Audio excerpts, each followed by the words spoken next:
এত বছর ধরে এত চেষ্টা করছি নিজের লুকের এক বেলায় কিস্তির টেয়া নদী বাইশ বেলায়, কিন্তু আপনি এত চালাক একবার টমটমেতে, একবার হাত দোয়ানেতে, একবার রাস্তার মাথার ধরে আমার এক কারণে বহু অপমানি করছেন।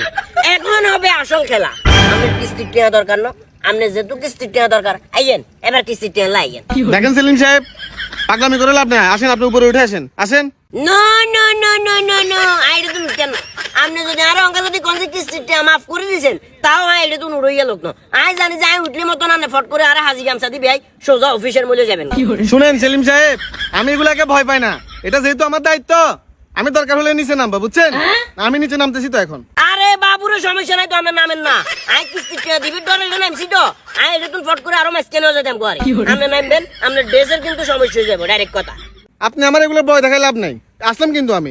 ওমা ওমা, এক মিনিট নামবেন যেহেতু, আইয়েন এবার আইয়েন।